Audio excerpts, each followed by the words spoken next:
effort in getting AIM implementation off the ground at the field office level.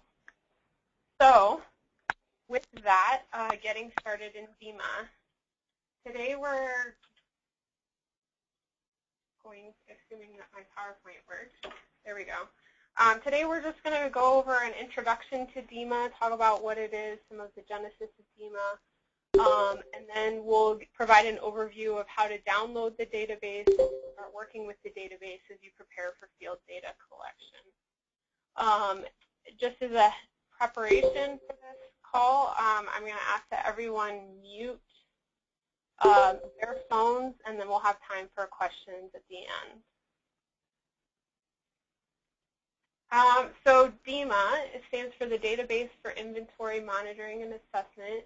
It's an access-based database, which means that you should be able to run it on any agency computer.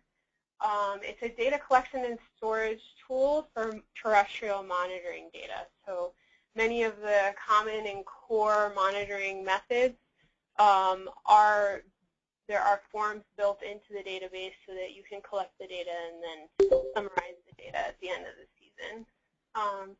The database is developed and maintained by the Jornada Experimental Range. This is an effort that has morphed and grown as the need for the effort has grown, and so some of the things about Dima are artifacts from the early days when we were just using it to support some of the local research efforts on the Jornada. So what are some of the advantages of using the database? One is it provides rapid data entry in the field, and so you can take a tablet, a Windows-based tablet out in the field and run Dima, and it allows you to collect the data directly into the database rather than writing it down on field data sheets and then coming back into the office and having to then enter and transcribe your data into some electronic format. And so that just reduces the number of errors, that occur in transcription, but Dima also provides a lot of quality assurance because there's checks set up into the database to make sure that you're applying the method correctly. And so, for instance, canopy gap can be something that is hard to keep all of those numbers straight, and the database will catch if you try to enter a gap that is too small than your minimum gap size. So there's a lot of advantages from a data quality perspective, but also from an efficiency and time perspective, where you're not having to invest a lot of man hours at the end of the day or the end of the week or the end of the field season doing data entry. And you can catch errors either before they're permanently recorded or while you're out in the field where you actually have an opportunity to correct those errors. And then one of the other major advantages to Dima, I feel, is that it ensures adhesion to the protocols. And so many of the ways that crews are reinforced in implementing the methods correctly is through using Dima, because Dima forces you through a proper workflow. And so it's just one more way to ensure the quality of your data. Where can you use data, as I've already covered, in the field, and that's one of the main advantages of the database. We've already talked about the benefits from data quality perspective, but it also provides an opportunity to summarize your data on the fly in the field and say, okay, well, according to these reports, we have 30% bare ground. Does that make sense looking around my plot and, the observations that I'm seeing? So other opportunities for checks and balances. But data is also heavily used back in the office. You can, if you aren't able to take a tablet out into the field, you can enter your data at a computer back in the office. You can QA and QC the data back in the office. And then you can also start to generate data summaries and look at using your data for some of your day-to-day management activities. So now we're going to get into sort of talking about using the data, and off the bat I want to talk a little bit about the structure of Dima. So Dima is a hierarchy of sites, plots, and lines, or transects. And so the site from a Dima perspective is sort of a broader conceptual grouping. And so it can be everything from a particular like stratification, so ecological sites, ecological stratum, maybe it's an allotment. That this is used in many ways, but it's not necessarily directly tied to some sort of geospatial object. It's whatever organizationally makes best sense for you to group your plots. And then within that, the plots, that's where the geospatial component comes in. So this is the area, one point that you would actually walk out to in the field. And this is your study area. So it's usually associated with a point, and then within that plot area, you're going to set up transects and measurements. And so as we go into talking about how we would use Dima, we need to keep these things in mind. Are there any questions now that we've given an overview of Dima and sort of the overall structure of the database?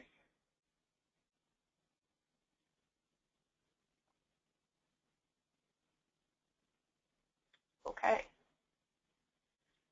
So moving on along, this is the Dima home screen. So when you pull up the database, this is the first thing that you'll see. And there's many functions, some of which we'll talk about today. The ones particular we're going to talk about are the functions for the initial Dima setup, and that's done in the support tables. This is how you access all of your sites and plots, and you can view what is stored in your database. Over here, the new site and new plot is where we have functions for creating sites and plots and editing the data stored in those tables. And then finally, once you get out into data entry or data collection, then the Enter Edit Data button is where you would actually go to start collecting data for a particular method. So now we're at the end of the demonstration, or of the PowerPoint portion of this webinar, and I'm actually going to demonstrate how you would go about downloading Dima, importing the species list, importing ecological site names, importing county names, adding people, establishing the method settings, and setting up sites and plots. Basically everything that you would need to do before you go out into the field to start collecting data, whether it's actually directly into Dima or using data sheets. So I have set up a PowerPoint for the rest of what I'm going to demonstrate, and we'll send that out at the end, but I'm going to switch over to my home screen now. So to download Dima, you'll go to the Jornada Dima website, or you can just Google Jornada Dima, and this website will come up. And you go to download the new Dima database. And so usually the database that's at the top is the most recent version, and that is the version you want to download because that we continually update Dima so that it maintains compatibility with Windows updates, and then any errors that are reported. Erica, our Dima coordinator, is very responsive to any issues and errors that may come up or requests for improvements to the database. So once you hit download, it'll download a zip file, which I have already done, and then you extract the files. And so then you will be able to open up, actually I need to do extraction.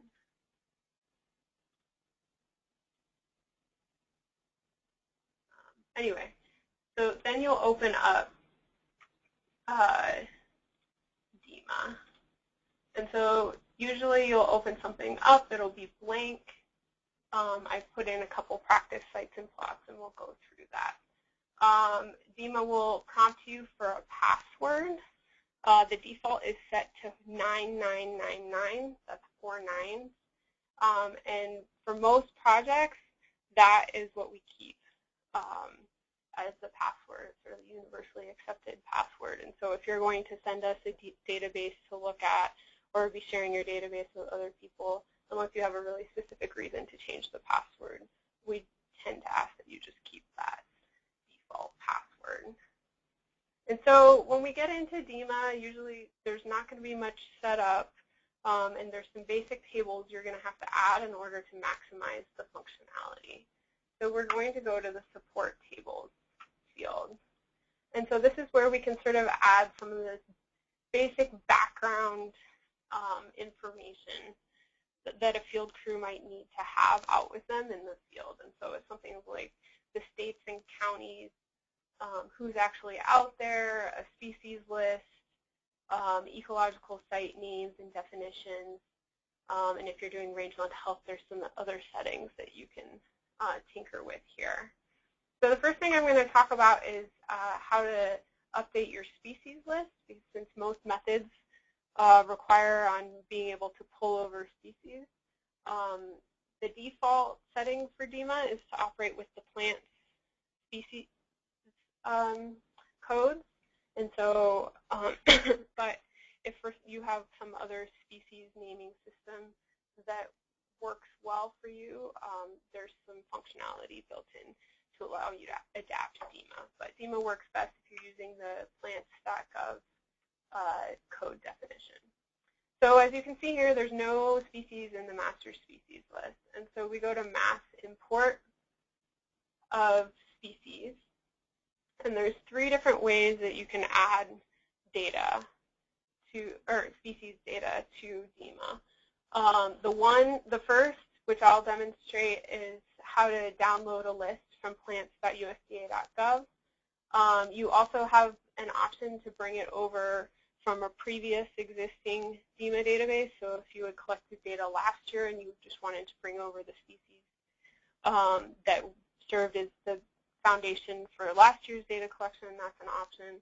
And then the third option, which is new this year, is the ability to import from a species table in Excel. And so if you have a species list where maybe you're tracking specific non-traditional growth habits and durations, you can then set all of those options using Excel. So that's a pretty exciting addition this year. Okay, so if we want to download it from USDA.gov, there's a link that takes you straight to the state plants checklist. And so we'll decide, oh, well, okay, let's download the New Mexico species list. And so this will pull all of the species and the USDA plant species codes that are recorded for the state of New Mexico. This is all vascular plants. If you're looking for non-vascular plants, there's another workaround that you can email me about. So we're going to save this as a text file, and I'll call this New Mexico plant.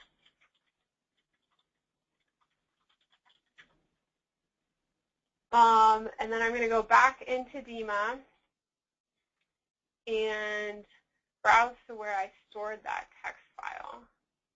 And so now we see that New Mexico plants is in there, and I'll select that file and open it.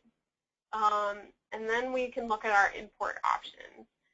One option is to import synonyms, and so if a plant species name has changed and USDA Plants has record of that, we're able to bring over the historic codes as well as the current code, and that certainly has validity if you're going to be comparing data from previous years, especially more than 3- or 4-year-old data. You might want those synonyms in there.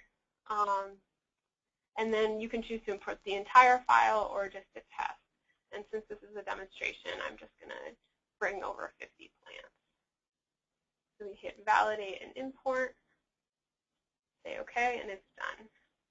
So now we go in and we can see that we have the code, the species name, the common name if it's entered, and what it's a synonym of. And I didn't over any of the synonyms. Okay. So once I have brought this over, I'll want to go in and maintain the species growth habits and duration, because there's some checks and balances built into Dima that will allow me, if I say I'm only measuring woody plant heights, then it will throw you an error if you try to enter the height of an herbaceous species. So, okay, so let's look, all the acers, I'm going to say that those are woody, and subcategory is that we'll call them a tree. Duration, they'll be perennial, and invasive, we'll say no. And so once we hit apply to selected, yes, and in theory that all of those things should go through. So now I have woody, tree, duration. You have to do them all individually. You can also, as you can imagine, this could get a little bit tedious. And so if you want to do multiple species at the same time, let's say we want to say that all of these are perennial, you can hit apply to selected, and it'll populate all of those perennial species. So as you can imagine, you can see why it would be convenient to pull over species lists from previous years or from other sources if you already have growth habit and duration assigned. The only recommendation that we make is that you, if possible, stick with the growth habit and duration definitions that are the default specified in Dima, because there's other national level databases like BLM's Terradat that rely on these definitions. So if you want to be able to pull GIS data out of Terradat, for instance, you want those estimates of woody plant cover to be correct, then you need to have woody cover defined the same way in Dima as it is in Terradat, and the current defaults are synonymous. Okay, are there any questions about importing species into Dima?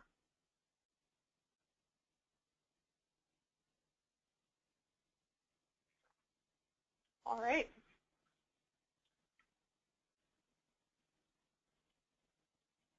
Now that we have all of our species, let's look at importing ecological sites. So we're still in support tables, and I've selected ecological sites. And I bring up this table, and again, it's empty. And again, I have multiple options of what I can do. So I can hit site name. I can create some new ecological site definitions. And this might be appropriate if the stratification that I'm using is ecologically relevant, but maybe isn't an ecological site definition. And we do this often with groups where we'll group multiple ecological sites and say, okay, we're dealing with all dwarf shrub tundra sites. And so that's maybe not necessarily an NRCS ecological site definition, but it has meaning for the project. And so we would actually want to create that as an ecological site so that we can do queries on that particular group at a later date. So we'll say, in this case, we would say number 1, and we'd say dwarf shrub tundra, and close. Okay. The other option is, if we have NRCS ecological sites defined, is to actually pull those definitions down. And we're not pulling down all of the documentation that's behind an ecological site definition, just the name and the ID number. So to do that, we click import. We can do a mass import. Again, there's directions here. You can go to the NRCS ESIS site, where you're prompted to select an ecological site number and name. You hit submit, and then you have an option to select rangeland or forestland. We're dealing mostly with rangeland methods, so I'm going to select rangeland. And I'm just going to pick an MLRA. We'll say 70A. That's where we're doing our study. So here, I can just hit select all. So it will select all of these names and IDs and download the file. which again is a text file.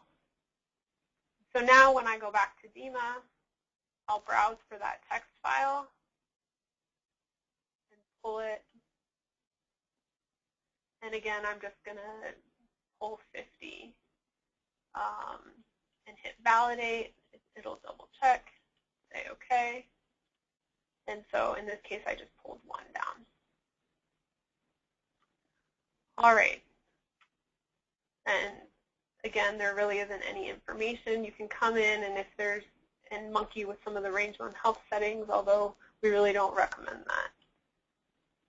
Okay. Are there any questions about pulling ecological site information or establishing ecological sites in Dima? All right. So the next support table that we'll want to populate is the people. And this you'll probably do a little bit closer to the field season, but you'll want to go in and set all of the individuals who might be touching these data. And so this could be everything from you as the project manager to the field crew to the person checking the data. I might put myself in as a project manager, and so we'll just demonstrate that. So I'm going to go in and add myself. So we hit new, and then person definition. I'll say my name, data.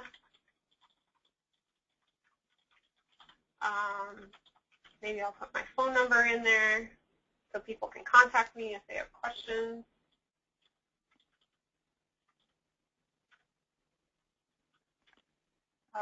And my email.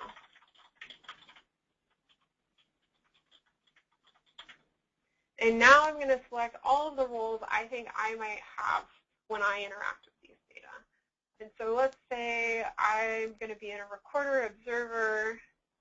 I'm a designer, and I'm going to do some data entry and data error checking.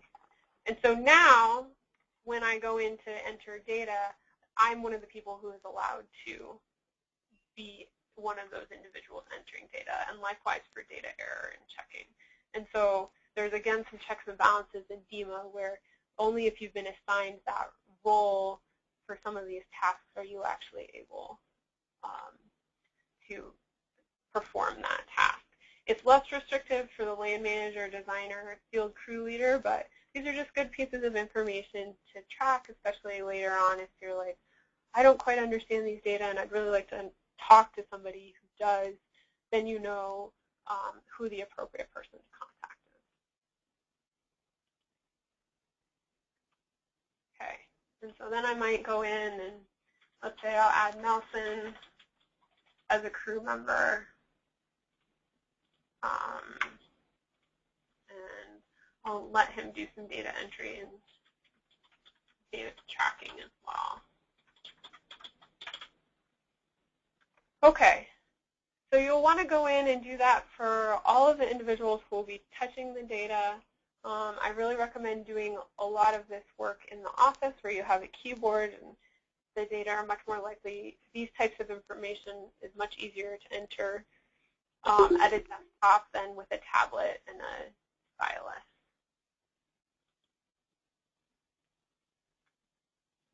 Okay, so that's all we're going to talk about for support tables. Are there any questions dealing with support tables before we leave? All right. So now we set up the support tables and we're getting ready to send crews out in the field, but we want to make sure that they're all using the methods correctly with some of the protocol specifications that we've set up. So for instance, line point intercept, for some projects, you'll want to have 4 transects, each 20 meters long, you know, at a particular orientation. For other projects, you might want 3 transects, 25 meters long, at 0, 120, and 240 degrees. All of these things are things that you can kind of set up in advance, and so your crew is having to make fewer decisions in the field and then hopefully fewer mistakes. So to do that, we're going to go to administrative functions. And there's lots of things you can do here, but we're going to sort of talk about system setup. First is to go to database content. And this is where you're going to modify the forms that are even available to your crew.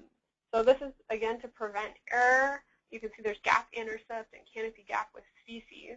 And you wouldn't want crews to accidentally do canopy gap with species when really they're supposed to be doing gap intercept. So it's better to make these decisions in the office where you've got a cup of coffee versus out in the field where it's hot and you're tired and the crew just wants to get on with their data collection. So these are the core methods that we consider to be core to AIM that I have selected. There's gap intercept, line point intercept, and species richness. Many projects add soil stability, so I also have that checked. And other projects add plant density and rangeland health. So depending on what your supplemental indicators are, you may have more of these or fewer of these methods checked, but at a minimum you should have gap, line point intercept, and species richness. And all of these methods are described in the monitoring manual for grassland, shrubland, and savanna ecosystems. So if you have questions about what they are, you have the option to go online to the landscape toolbox and find out more information. So now that we've chosen our methods, we can then go in and set up the database defaults. And so these are the base default measurements that the crew would be taking. So for instance, we're going to say we want all of our transects, or default transects, unless something weird happens, 25 meters. So we're going to set that as a default. We want data to be collected in metric.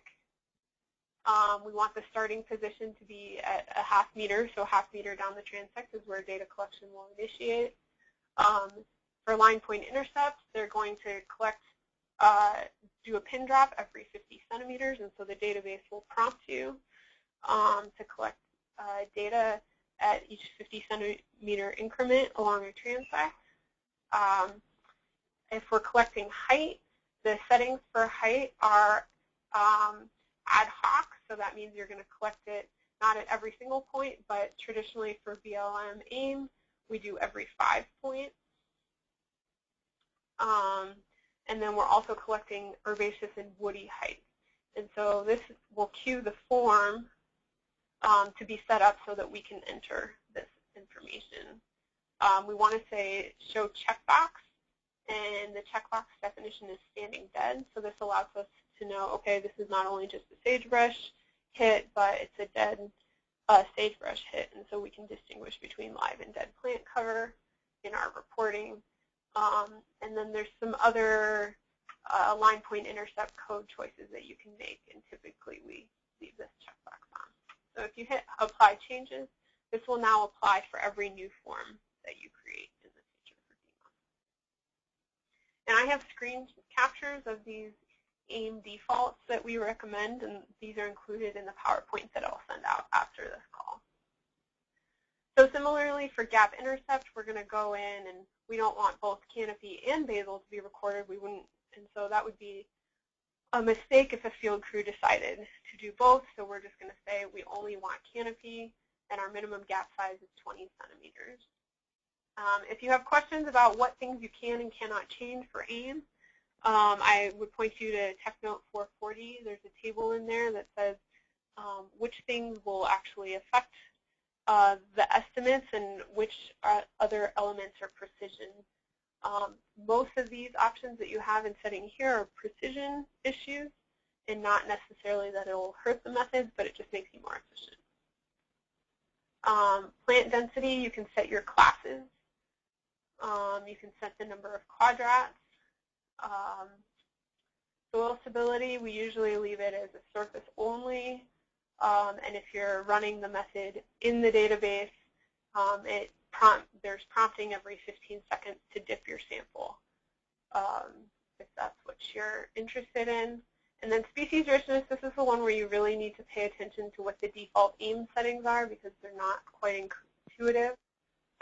But your sublot sizes will be method, custom 2. You want one subplot, you want it to be circular, and if you have a 25-meter transect, typically we establish that transect 5 meters away from the center point, and so then you have a 30-meter radius plot. Okay, so once you finish that, you have the option to apply all current settings to all plots, and so that will take all of your method settings that you have made and apply, say yes, and so now from here on out, every single line point intercept form that you try to enter will have the settings that we've just established here. Okay. So now back in system setup, there's some other options that we can set. Maintain application constants. We can make sure that the crew is always coordinate, or make sure they're in the right hemisphere for one, that they're using the right GPS coordinate system. And for BLM, we prefer that the datum be NAD83. There's some security settings that we can add if we want to. Any other links or user-defined definitions, we can add and deal with all of those right there. Typically, the only thing that we're going to come in and change here is the datum and make sure that we're in NAD83. There's some options here if you want to import data from a prior Dima, if you're downloading this database as an upgrade from a previous Dima that you're already working with, that's where you would do this. And then if you want to link a GPS directly to your tablet out in the field, there's options for that in here as well. But those are both field and a little bit more advanced than what we're really trying to cover on this particular webinar. Okay, so now that we've set up all of this background information, it's actually time to start saying where we're going to go. And so we might go in and set up a new site. And typically, you will find that things that require typing, it's more efficient to do that back in the office than out in the field. And so often we try to set up the sites and plots in advance just to make sure that we're keeping all of our nomenclature consistent so that there isn't a misspelling of a plot when it's entered in the field that then makes us unsure of what that plot was originally supposed to be and what stratum it was originally supposed to belong to. So for this case, I'm going to set up a site and I'm going to use my ecological site grouping, dwarf shrub tundra, as my site.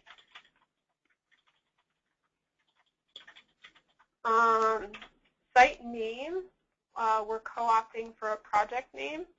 And so in this case, I'm going to say this is the NPR National Petroleum Reserve Alaska project. Ownership, we're working on BLM lands, but if you're working on other lands, there's options. Contact names, who to choose. I'm not really sure. Maybe I would say that I'm not really sure why that's not showing up, but there'd be some options there. Management objectives, maybe I'll say we're collecting baseline data to evaluate the effects of climate change. So this is just some base metadata that's really useful to put in, A, to communicate to your field crews, and B, to communicate to anyone who may be using the data in the future. Some of the attributes of why you were out there and what your goals were in collecting data, and might help them determine if they can use your data for an alternate purpose. All right. I have no idea what is happening here. In theory, that site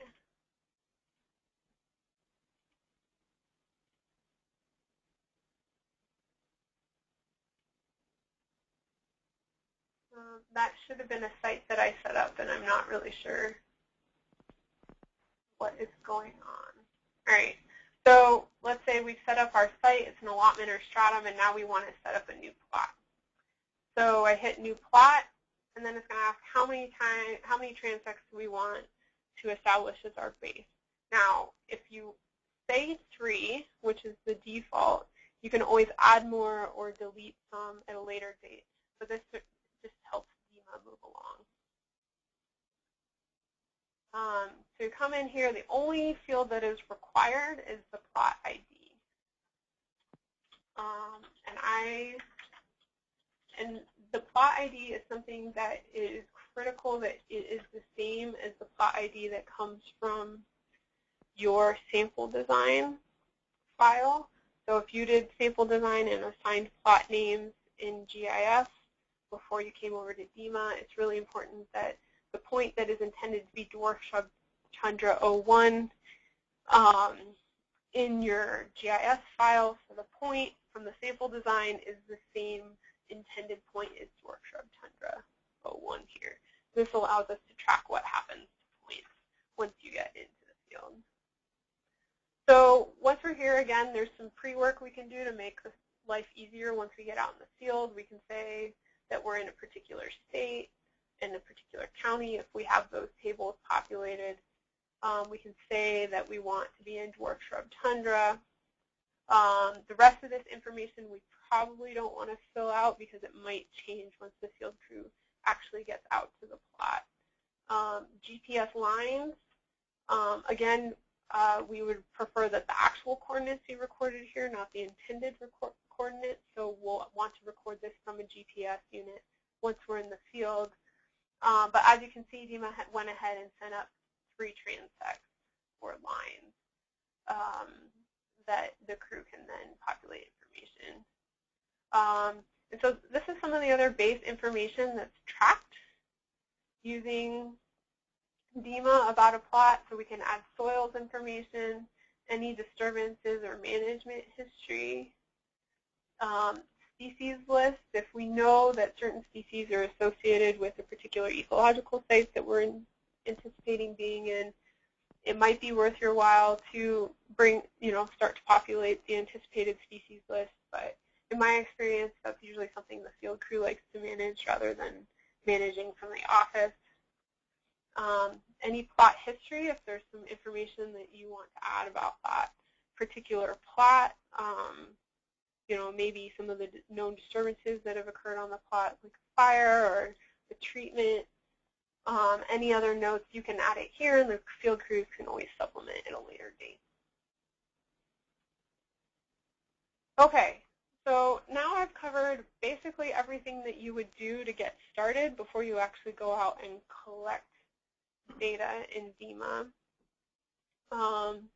And so now we have about 20 minutes left, and I can open it up for questions if there's other aspects of Dima that folks want me to give a brief demonstration of. That is also an option as well. Okay. Well,